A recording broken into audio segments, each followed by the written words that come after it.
what do you think, Neil? How did I do? Can I be in your next concert? Oh, wait. This isn't a Neil Young audition? Oh, well, what is this then? Oh, hi, Sophia.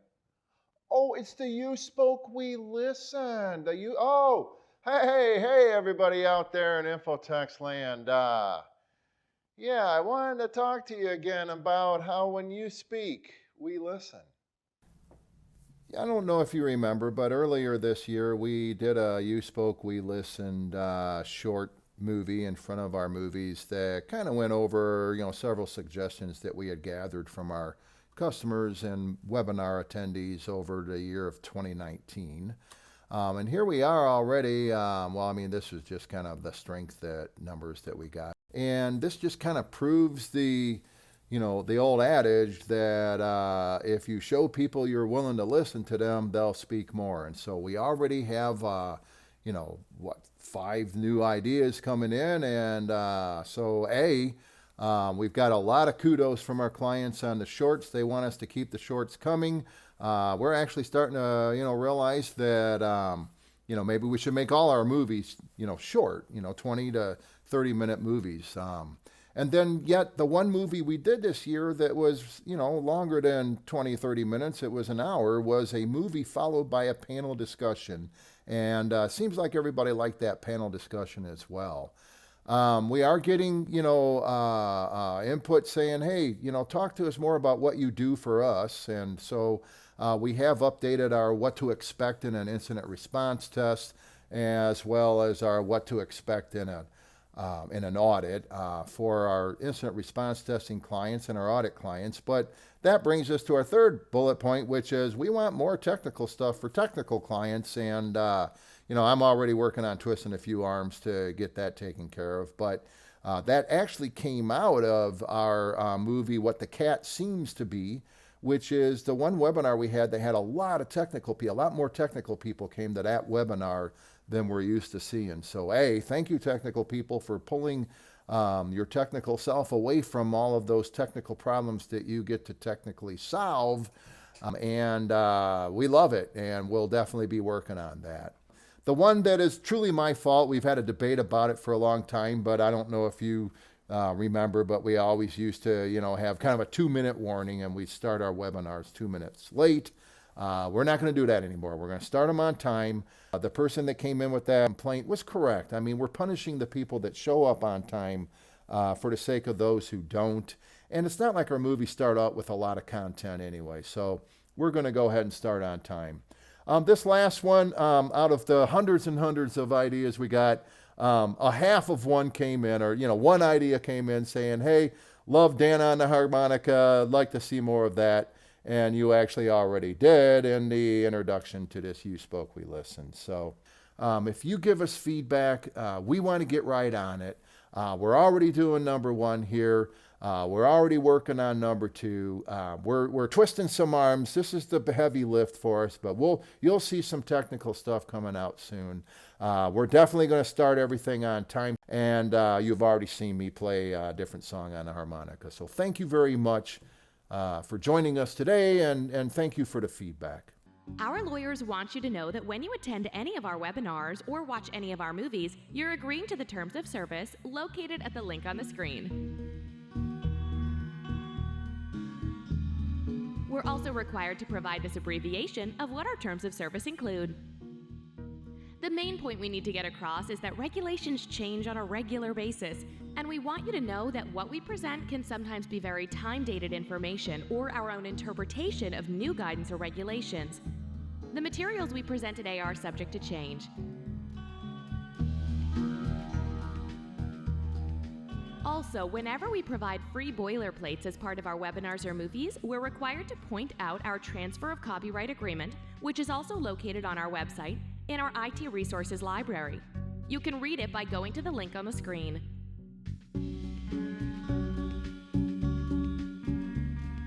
Please also note, by attending an Infotext webinar or by receiving any Infotext movie, you may be added to our mailing list. We apologize if you'd rather not receive notice of other free education. You can always opt out at the link on the screen.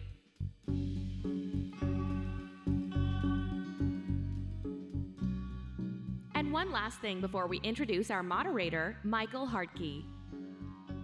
We'll be initiating a survey directly after the webinar, and we ask you to take a minute to fill it out. We would really appreciate it.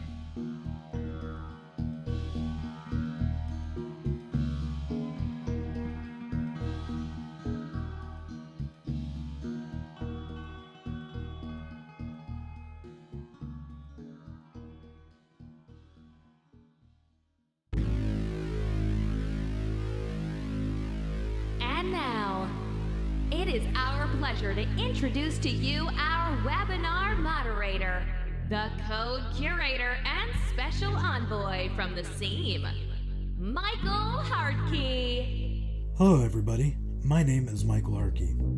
I'm the curator of code here at Infotex and your moderator. Welcome and thank you for joining us today. If you have any questions, feel free to ask them as you see pictured here. We will make sure they get answered.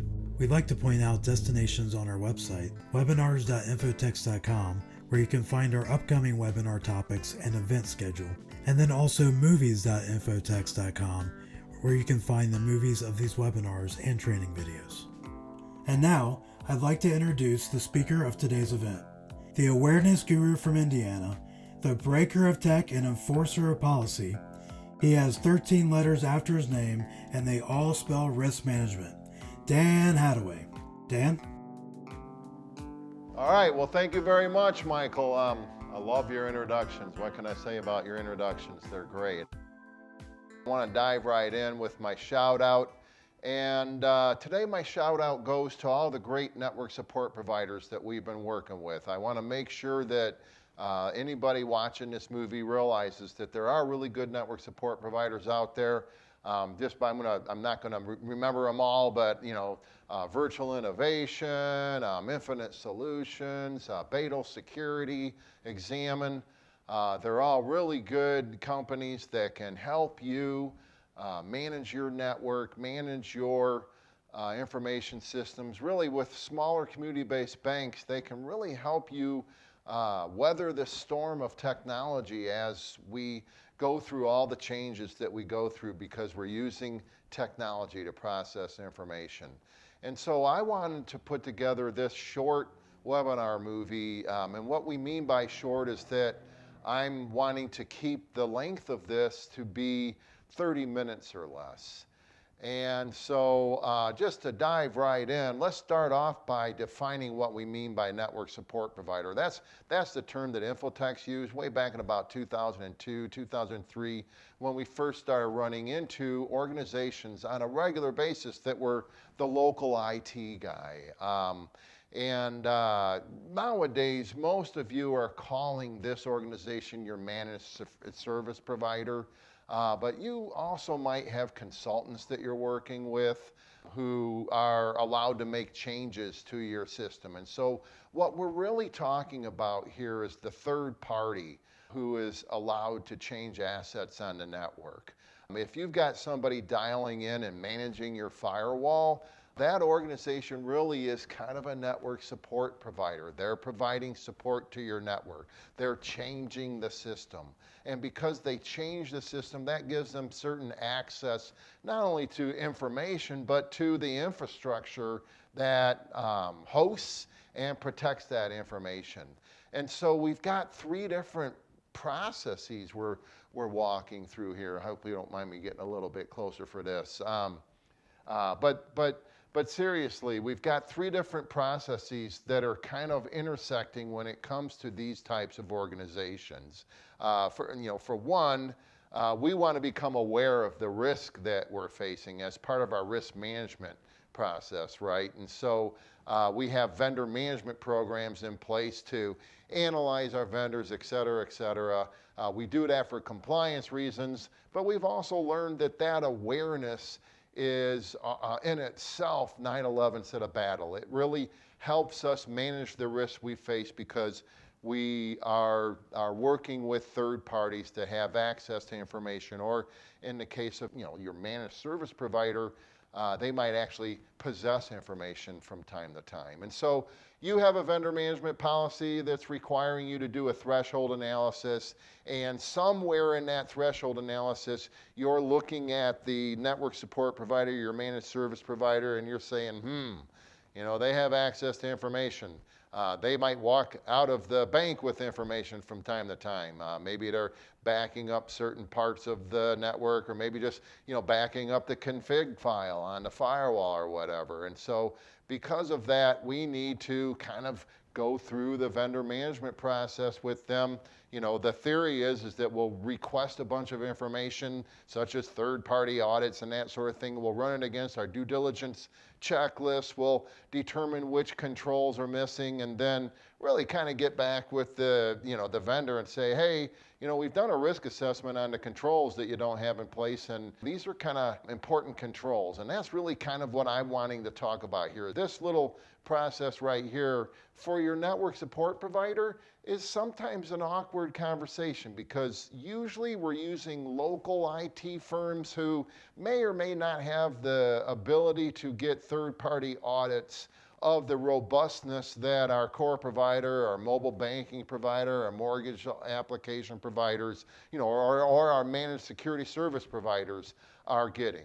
And for good reasons. We love them as a network support provider because they're local, they're right down the street from us, or they're within, a half hour of all of our branches.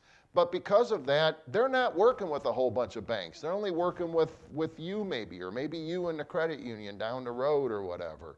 And because of that, they really can't justify the cost of what they would need to do to participate in your normal due diligence process. And so what we're finding when we audit banks is that when you report to the board, you're saying, and then as far as Gizmo company over here, we're not exactly sure what to do about them, because they certainly don't have a SOC 2 report. And when we asked them, they kind of got awkward, they got uncomfortable. We don't really know what to do about them.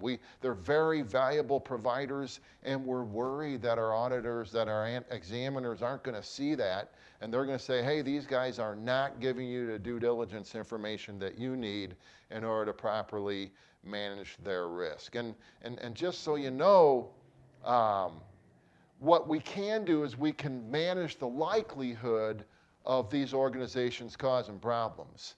But the impact may be higher than normal. It might be higher than it is for your core provider or your payment system provider or whatever. And the reason why is because they're local. For some reason, our customers will forgive us if it's an organization from, Wisconsin that causes a breach. They'll forgive us if it's an organization from Alaska that causes a breach. But if it's somebody from right here in our hometown, they'll be wondering, well, why are you doing business with them? You're a bank. And there's good reasons why we're doing business with them. We're a bank, and we want our systems to stay available, right? And they're good at keeping our systems reliable and available. And so what, we also have going on that kind of helps, or kind of hurts, I should say, on that impact is not only do we have a situation where our customers might not forgive us, but we also very often end up in a situation when we're working with these guys where not only are they changing the network, but we're also relying on them to watch the network for us. And that makes sense from a functional perspective. But if you're in a regulated industry, that's kind of a no-no from an audit perspective. And the main reason why is because what we have going on in that situation is the fox watching the hen house. And so we have a big fat, segregation of duties perspective. And so what we're really doing with a network support provider, by the way, is we're replacing our internal tech team. I mean, most smaller community-based banks are going to utilize an IT firm, usually a local IT firm, and the reason why is because they need to supplement, they need to support their internal tech team, or they might even completely replace their internal tech team with the network support provider.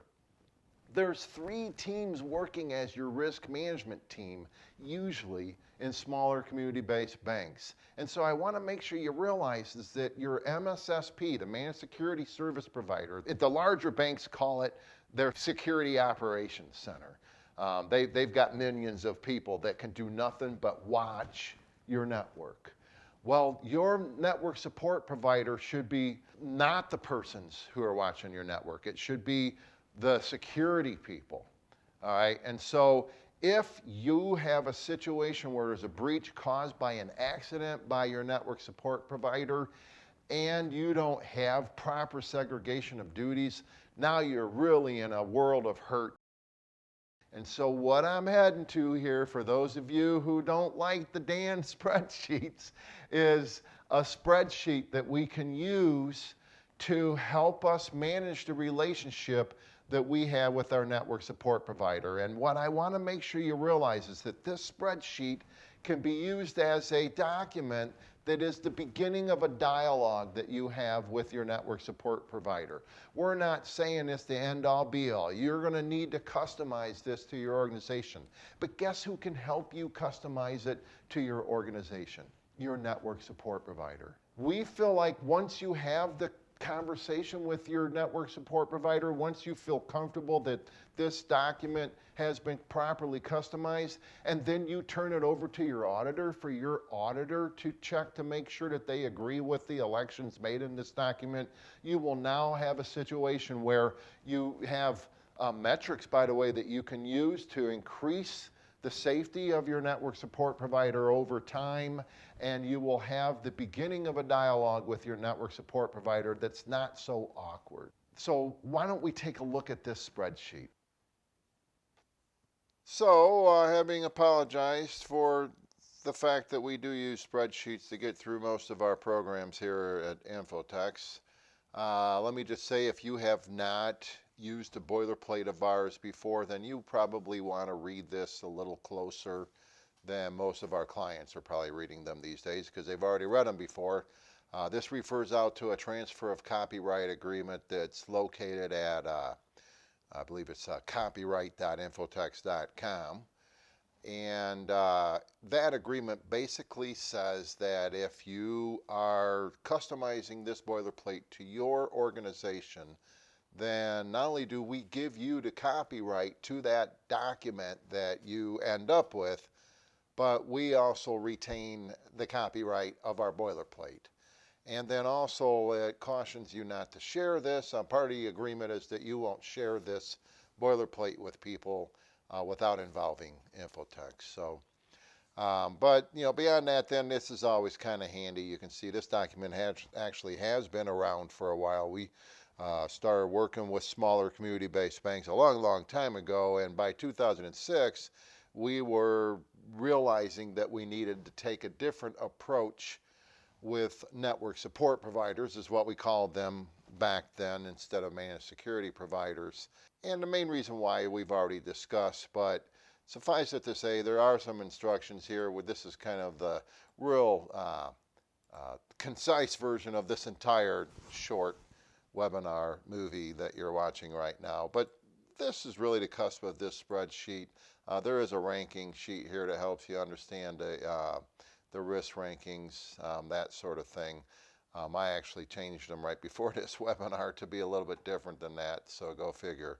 But what you can see here is that we have a spreadsheet that you can customize. If you look here at the template, by the way, the color coding is rather important, but the green is examples. We're not saying this is what the risk would be if you didn't have this particular control in place. We're suggesting that this is what the risk would be, but of course we're relying on you to use your own judgment after having a discussion with your network support provider to determine what the risk of this control is if it turns out that they do not have the control in place. And so if they do have the control in place, then you want to change the risk to nothing, because there's no risk in to that if they have a control in place. Or maybe they have it partially in place, and so you still say that, hey, you know what I mean, I'm going to lower the risk or whatever. But I'm going to actually hit undo a bunch of times so we can see what was there to start with. And so let's just kind of zoom in on a couple of these controls a little bit at a time here, at least the ones that I've already highlighted as being, rather impactful risk. So we're sitting at 90% now. I'm going to bring this up to 125% so it's easier for you to read we're writing here.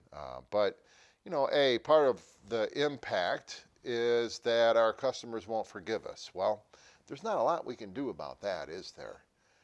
But then another impact is we've got that segregation of duties issues here, and so we're risk ranking that on a likelihood of a 1 to 8 scale. We're saying that's a 7, that's going to cause a problem, and we really mean that it's going to cause a problem if there's an issue.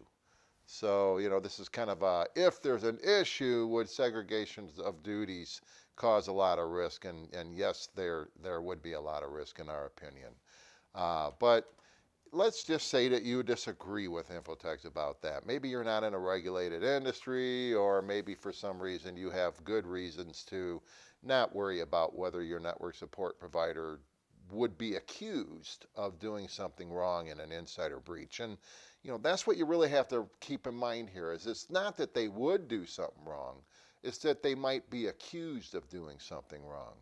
But if you disagree with me, then what we do is we just basically say that no, it is not an expected control. You'd think that we can make it no with a capital N. I think I used a lowercase n, and so I got that error there, right? So, but no with a capital case N, then we'll remove these risks out of the equation. Because what we want to do is at the end of the year, we want to, say, hey, of everything we looked at, one was sufficiently tested, which, gives us some metrics that we can use to sit down with our network support provider again next year and walk through this checklist with them again next year. And so what we recommend you do is just kind of go through here, and here's some good examples. If most in the early days, network support providers were walking out, by design in some cases, programmatically, they would be the ones that would take the backup home, right? And so that was part of their job, is they'd actually take the backup tape. Again, this is back in 2004, 2005, 2006. They'd take the backup tape home. That way they were getting a nice, good off-site backup is what their thinking was. Of course, the backup tape didn't have any encryption on it or anything like that. We've come a long way, baby, right? But in those cases, they definitely hosted data. We still have banks that are working with network support providers that are hosting data in one way or another. Maybe they're providing some kind of a marketing site, or, secure messaging we've seen once. It's just like they're the ones that are hosting the secure messaging. Wow, there's better companies out there, blah, blah, blah, right? And so, but the point is if they are hosting data, then these controls here would all, apply. If they're not hosting data, then maybe we don't need to be that worried about whether they have a disaster recovery plan. So, we'd come in here and we'd make all these no if they're not. Now, this one right here, this needs to be in place whether they're hosting data or not. And so let's say they're not hosting any of your data, but there's a breach, and they have remote access to your network. They're going to need to tell you about it. Right? And so this is an example of a control that we want them to have in place that really is not that hard to implement, which is basically we want you to have an incident response plan. We want part of that plan to be that if there's a breach, you're going to let us know, hey, we had a breach. It happens all the time. We're not saying you're a bad company or anything if you do have a breach, but you would be a bad company if you had a breach and you didn't notify us so we could protect ourselves. Blah, blah, blah. Do we want them to test that plan? Well, maybe you're not sure, then leave it as yes, and maybe the reason why you weren't sure is because if they aren't testing the plan, the likelihood of that causing problems is pretty low, even though the impact would still be pretty high. So I'm hoping you're kind of getting the gist of this. This, again, is really an agenda for a dialogue. This is not something that your examiners hopefully will like it. Your auditors will hopefully look at this and say, okay, there's a method to the madness. Some of this stuff isn't even security related, by the way. You could say that having staff on duty 24/7 is a security, type control. It would help with security, but if I was a bank or a hospital, especially if I was a hospital and I was outsourcing to a managed security or a managed service provider, I should say, I would want them to have somebody available to me 24/7. Maybe I pay an extra, ticket fee or whatever for having to put in a ticket, at 2 o'clock in the morning. But I'd certainly want to be able to get a hold of them if for some reason I needed my systems and I couldn't get into them at 2 o'clock in the morning. I feel like this is an important control, especially for regulated organizations. How do we know that they're properly managing projects unless they have a proper project management process in place? Now, having said that, this is probably the first one everybody's going to take out and say, no, this isn't really that important to us. I sure hope that you would have at least data breach insurance in place, and really for your network support providers, the risk, is it going to, cause or hurt to your reputation? Maybe not, but the likelihood of having, network support provider that maybe gives you bad advice that could cause damage, I don't know. If it's a 6, meaning that, it's moderate risk, then hey, you know what, maybe we ought to require that they get some kind of errors and omissions insurance, right? But then you might say, we thought about it, and, our insurance covers it if they make mistakes, so you got to make sure it's a capital N and a lowercase o there. So we're taking that out, and then that just basically takes it out of the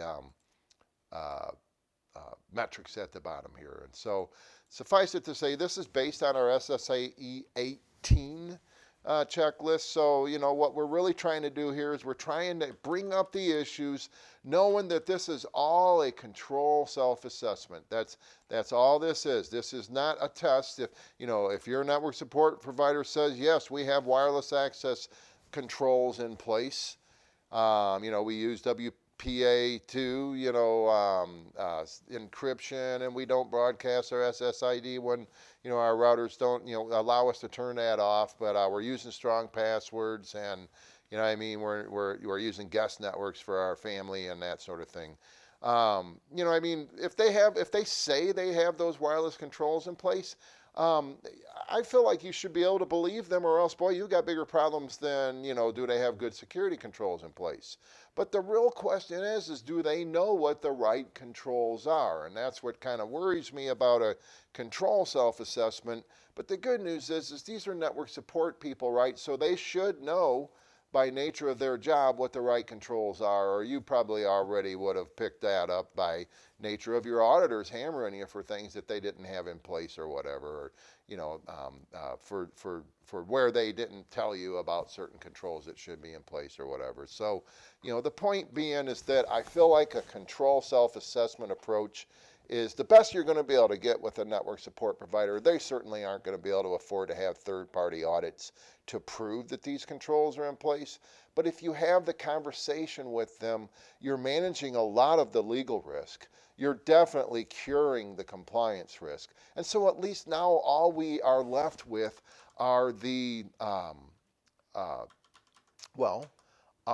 security risk and the availability risk and the integrity risk related to whenever we say no here on, have we sufficiently tested? And it says sufficiently tested because that's left over from the SSAE 18, but let's face it, we're not testing controls there.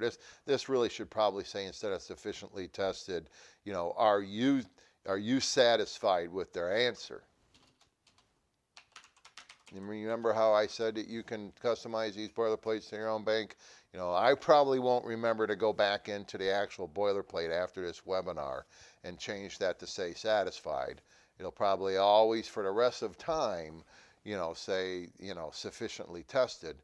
But in the case of the network support provider, that's really what we're asking. That's what, are you satisfied that if they say, no, we don't have written termination procedures, and they might talk you into saying no here unexpected because maybe their answer is, it's been me and George since 1982.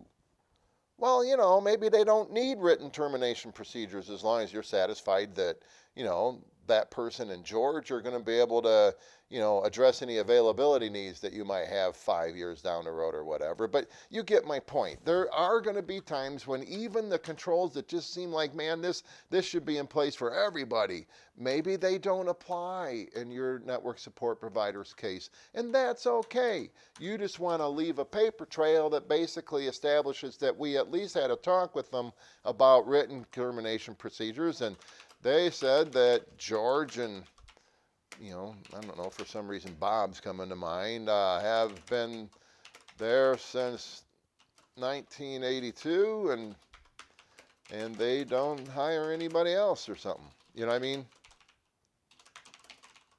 Or whatever, and boy, I tell you, my typing skills are really low right now. But does that make sense? And so, in this case, you don't have to put satisfied here because we've decided it's not an expected control. And so, again, it changes the metrics down at the bottom there. And so having said all that, I hope that, this makes sense to you. If you're not actually at the webinar where, it's my understanding these, boilerplates are delivered to you as part of the webinar process and you're watching a movie, don't be afraid to reach out to us, especially if you're a client, and we'll provide this deliverable to you so that you have it available the next time you sit down and talk to your network support provider about, their deliverables. So let's go ahead and go back to the PowerPoint presentation now. And so that's the spreadsheet. I realize you'll probably already feel, if you're a client of ours, I know you feel like you're, Joe and Jane here, you're trapped in a spreadsheet, right? But just by way of summary, what I want to make sure you realize is that we do have real risk that we face when we use a third party to come in and change the systems, to change the assets that are on our network. But we can manage that risk. The impact might be a little bit higher than normal, but we can manage the likelihood by creating a dialogue with our network support providers that is updated on an annual basis, and that is used as a means to make sure that not only are we truly mitigating security risk, but we're also mitigating reputational and compliance and legal risk, because we'll be in a position where we can point to this document if there ever is a breach, and we can say to the media, to the lawyers, to our customers, we did everything we could to manage the risk that we faced by working with this vendor, and therefore, hopefully, we can turn this lemon into lemonade. And so with that, Mike, are there any questions? Oh, this is a webinar movie. Of course, there aren't any questions. But don't forget, we've got panel discussions after some of these movies. And when we do that, there's really good question and answer periods. And so, but no, there's no questions. I would like to thank, first of all, Brian Bunnell, our director, who's really been taking the quality of these movies to the next level. I'd like to thank Lene, the person that we use as our legal disclaimer voice. I want to thank Sophia, of course, who's the producer of these movies. She does so much work, and she makes us look so good. All of these characters that you see at the bottom of the screen here, they represent the four corners of a bank, and they're all cartoon characters by Sophia. And having said that, let me see here. I've already played the harmonica, haven't I? Well, just in case. And after that, I guess I only have one last thing to say, and that is never forget, awareness is 9/11ths of the battle. Great information as always. Thanks, Dan. Thanks, Sophia. And thank you for joining us today. Be sure to check out our movie on how to test your SIEM, located on movies.infotex.com.